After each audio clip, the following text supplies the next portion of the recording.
Jim, you have served as the chairman of the board of LEDA for the past 3 years, is that correct? I've been on the board for 6 years, but I've been the chair the past 2. Okay. A little background for anyone who doesn't know, you've also served, of course, in other very key positions. You were the superintendent of schools from 2001 to 2007, is that correct? That's correct. And of course spent some time as assistant superintendent with the Lincoln County Schools before that, for those who may not remember that.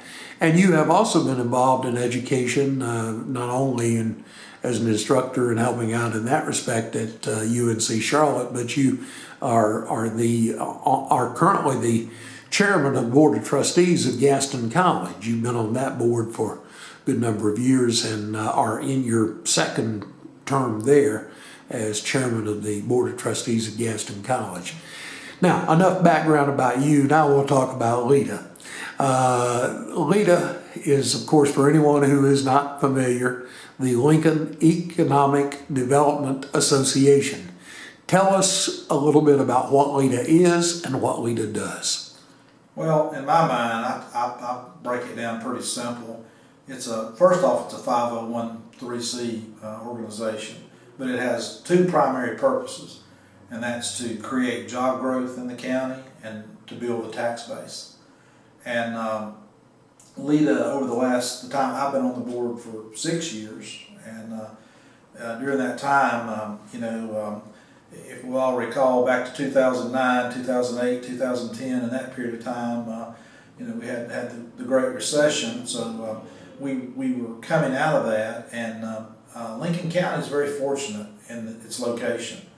It's in the Charlotte metro area. We've got good roads, particularly connectivity to interstates, I-40, I-85, I-77, and close to the Charlotte Douglas Airport. So we have proven to be a desirable place for business and industries that want to come here and establish their North American headquarters for the foreign companies, or division offices or lines of business for some of our domestic companies. And of course, we've had a long line of people that's been here a number of years, Timken and Bloom and Bosch, and those folks have been not only come here and been successful, but they've announced numerous expansions.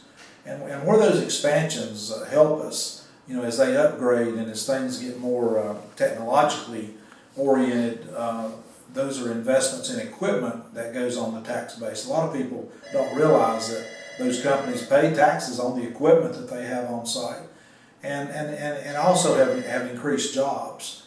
Unemployment now is just a real challenge. So the idea of, you sometimes hear a company that say, well, they're adding 10 jobs or 20 jobs or 25 jobs, and that might not get excited as far as those big numbers, but that's good, wholesome, healthy growth to keep the companies that we have here. We're always excited when a new one comes, but it's also important to keep the ones we have that they've proven that they can be successful and call Lincoln County their home.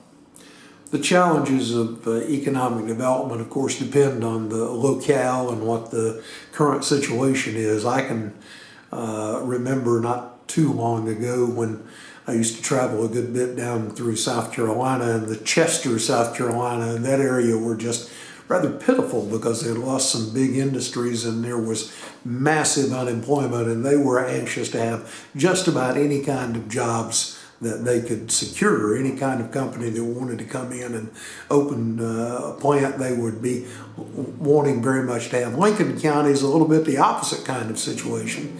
We are, right now, I believe we're at just barely over 3% unemployment.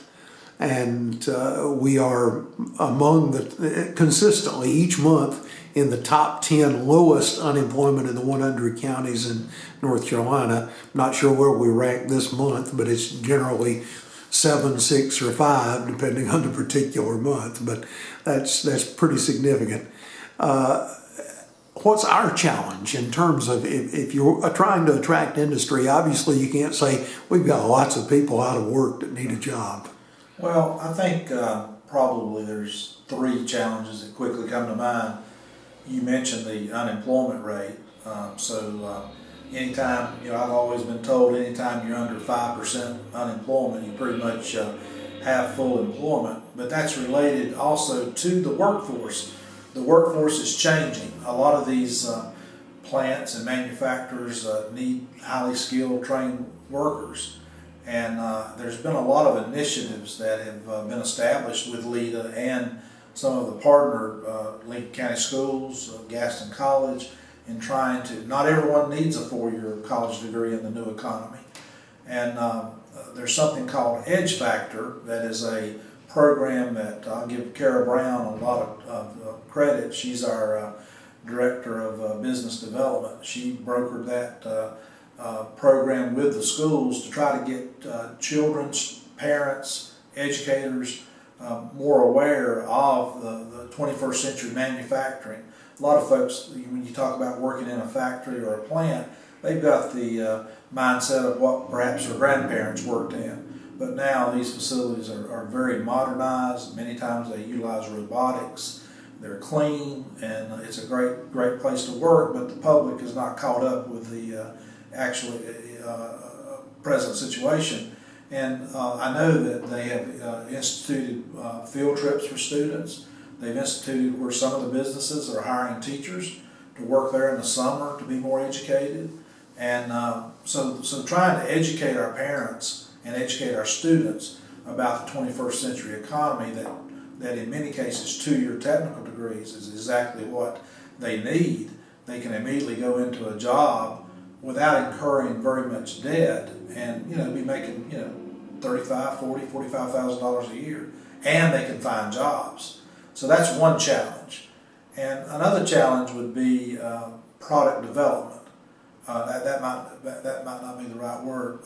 Product availability. The Lincoln County Industrial Park has been very successful, but we're running out of room. And on the eastern end of the county, we have Herald Industrial Park, and it started out a little bit slow, but part of that was due to the economy and the recession. But all of a sudden, it's caught fire. So trying to get, and by the way, the county commissioners have been great partners with being able to offer assistance and provide incentives and get infrastructure, water, sewer to these facilities. We also have a good relationship with the city. As a matter of fact, the county and the city are our 2 primary funding sources.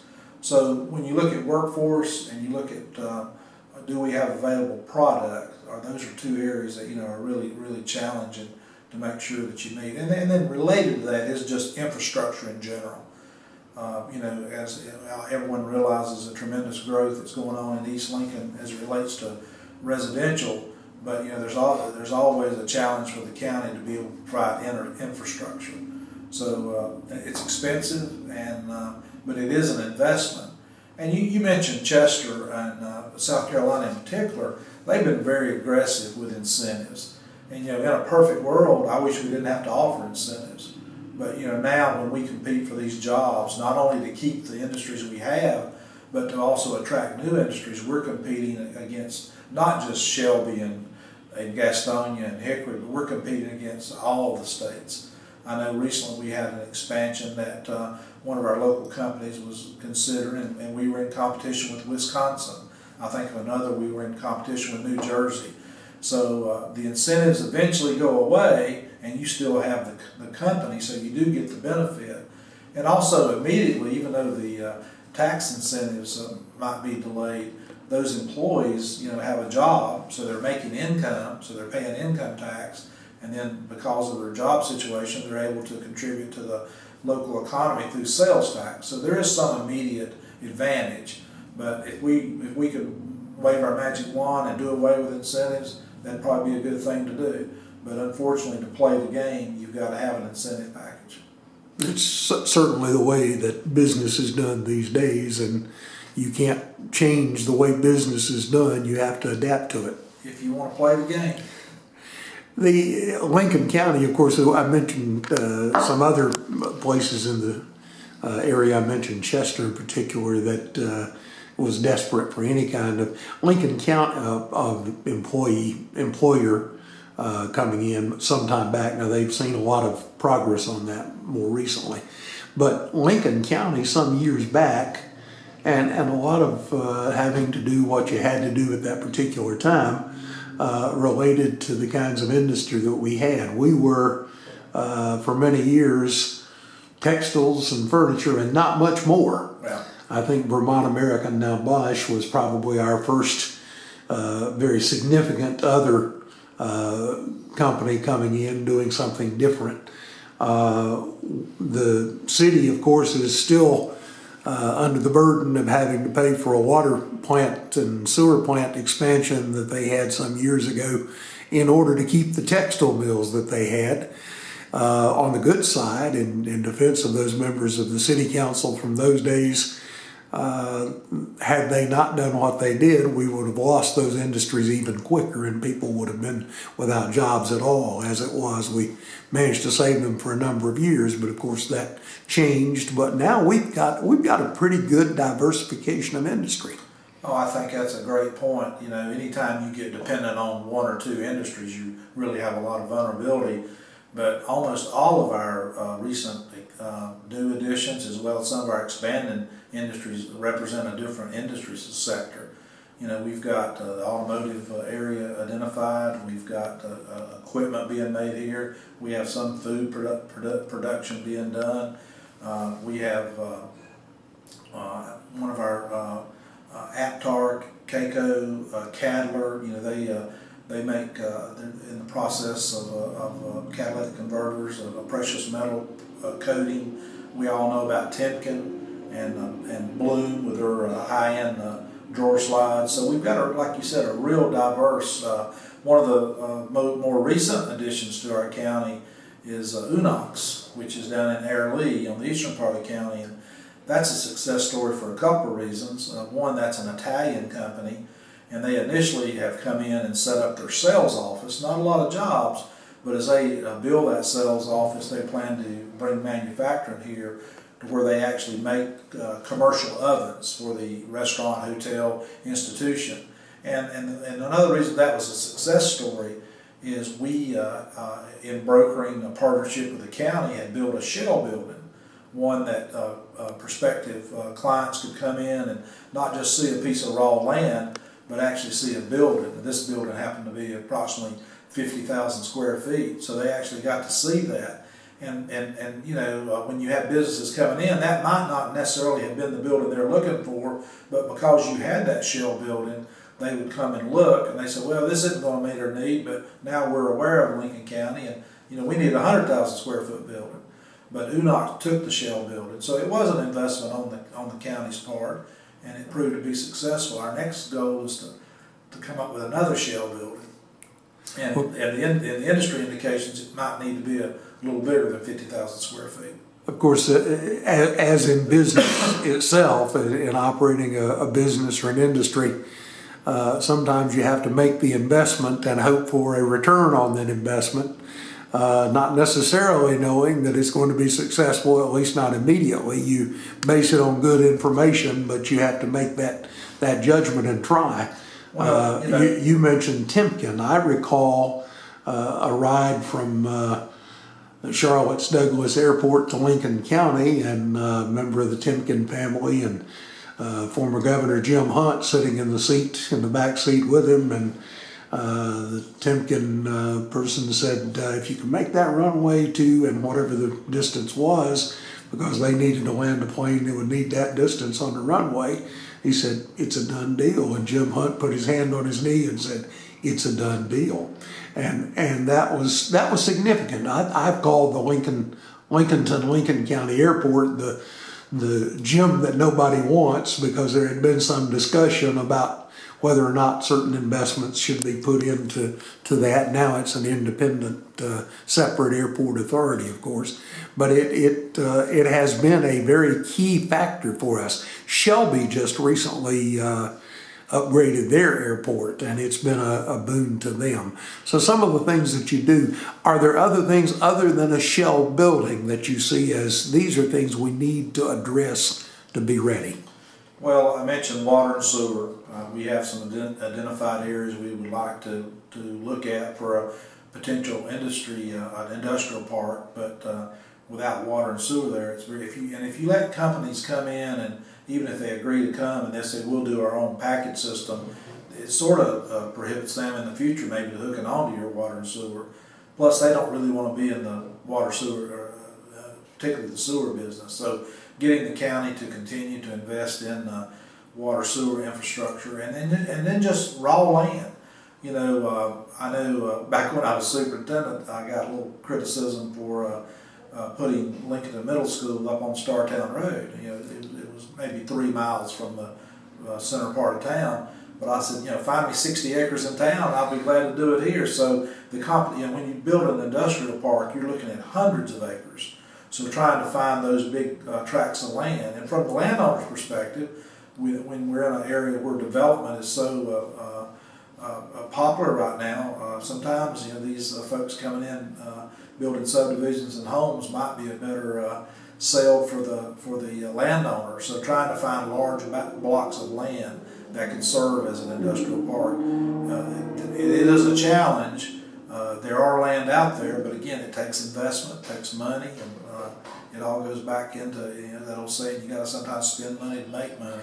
If you look back to the commissioner's decision years ago when they located that industrial park off of 321, I mean it was a farm, a cow pasture, and now you look up there and there's 2,500 employees and the millions and millions, literally, of tax base, and that allows our county tax rate to remain low. So that was some good decision making by some people, and we're faced that again. What the next decisions you make will impact our future, but so far we've been successful, and we've developed those partnerships with our funders, and we also are funded by private membership. We have companies and organizations, but LEDA has had a good success record. Our staff is extremely competent. I know we had lost our business development person this year to another county, and Kara Brown was on staff in a different position, and she was able to. We made an internal promotion for her, and she's done extremely well. Then we replaced her with another local person, John Dankoff, who a lot of people knew from his work at Steel Rubber Products, and he was able to hit the ground running, and something that you sometimes don't hear as much about, but we have another staff person, Rhonda Hunter, who works primarily with small businesses and entrepreneurs. One of the challenges that we've had over the last year is we had lost to another county our person who was in charge of business development. But luckily we had someone, Kara Brown, who was in the existing business position, who was able to be promoted in that and has done a great job.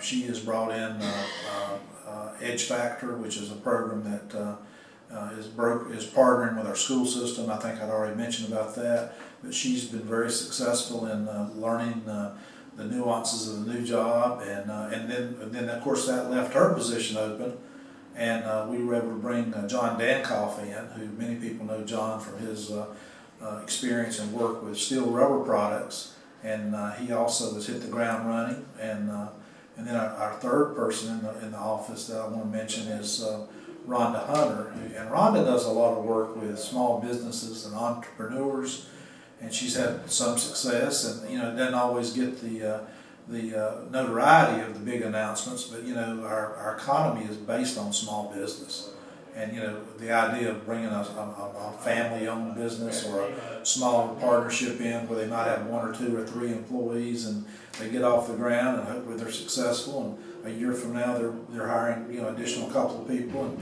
a lot of businesses started that way. So it's good that we have that service that we can provide for those folks, and we do some partnership with Brad Rivers with Gaston College and his role with working with small businesses, and I can't forget our executive director, Cliff Brumfeld. So he is leading those efforts, and a lot of legwork goes into all those aspects of recruiting a business, providing the information that the business requests, and the packet literally. I know everything's done electronically, but if you printed it out, it looks like a big catalog of the things that they request. Everything from road counts to education levels to infrastructure, tax rates, utility rates, and so they really are scouting this out for the entire country and making comparisons with you. That's why it's important to have a staff like we do. The partnership that we have with Gaston College, a lot of folks might not realize, but part of the function of Gaston College is also to provide industry training. So when a new company comes in or a company expands and they need to have some aspect of training for their employees, they partner with Gaston College and provide that training. I think at our last LEADA meeting we were given the information that there's 9 separate companies right now that has training programs ongoing with Gaston College. And we do have a Gaston College campus here in Lincolnton, but we also, the main campus is in Dallas, which is a fairly short drive. And in the last year they had the groundbreaking, well, not the groundbreaking, they actually had the ribbon cutting for a Center for Advanced Manufacturing. Some people refer to that as the CAM Center. But that's and Timken was one of the big contributors to that. But that's a facility that students will learn all about the various components of manufacturing, and in some cases they have the same equipment that they'll find out in the field. So that's a real asset for our community, and Gaston College has been playing a key partner. They also have an initiative called Apprenticeship 321. That's based on a European model where high school students or community college students actually do an apprenticeship out of business and an industry. And in many cases, the business and industry will not only provide that person a job, but they will pay for their education. So it's the old apprenticeship model, and that is something that is growing, and more companies are participating in it. And I think more and more students are realizing that's a real alternative to what they, again, it's not that I'm at all down on 4-year college education, but there are certain professions that's absolutely necessary. But the technical degrees is where the job growth appears to be most prominent. A lot of progress has been made over the last decade or so that has significantly changed the industrial picture of Lincoln County. In fact, recently you had a multi-industry job fair. A couple hundred people showed up to find out about jobs at local industries in Lincolnton in the industrial park. And in turn, some of those, of course, are already working in other counties and looking to see what's there. But a good number of those folks, whether they were seriously looking for a job or just interested in finding out what was there, were totally unaware of some of the things that are being done in Lincoln County, some of the manufacturing jobs that do exist in Lincoln County. Okay, if you will, go back and trace a little bit some of the things that have happened while you have been on the LEADA board and have been chair for the past few years that you're proudest of that have happened. Well, you know, I gave a little attention to the staff, and I think that why that is so important is oftentimes organizations, you know, your people is your greatest resource. And all the success that we've had would not be possible if we didn't have people that were competent, professional, hardworking, and we certainly have that. So I'm proud that we were able to undergo a change, but have a succession plan in place, and really we didn't skip a beat. So I think that was great that we were able to do an internal promotion to fill a key position, and then we were able to recruit someone locally. So that seemed to be very successful. I mentioned the Shell building. You know, the county took a chance on that. Anytime you spend you know, a significant amount of money to build a building that you don't have a tenant, in the hopes that it will be filled, and that proved to be very successful. And again, not just because we did finally land a tenant to go there, but we showed that to numerous companies that then maybe that building or that site wasn't exactly what they were looking for, but because we had a Shell building in the market, they came and checked out Lincoln County, and in some cases made decisions to locate in the county but at another location. And it's always good to see your existing business expand and grow and stay here. You know, sometimes you're not assured of always keeping your businesses. And I think cattle are, for the last 7-8 years, have had an expansion almost every year. Bosch has had 3 or 4 expansions in the last 2 or 3 years.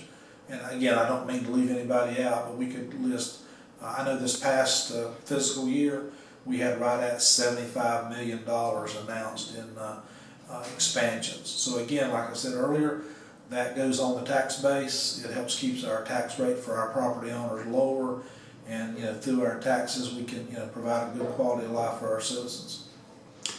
One thing that we've mentioned and pointed out, but perhaps we should again, because every time we as a news outlet run a news story about the incentives that have been given to an industry for expanding its equipment and so forth. Recently, we had Bloom, for example, that's spending a bunch of money.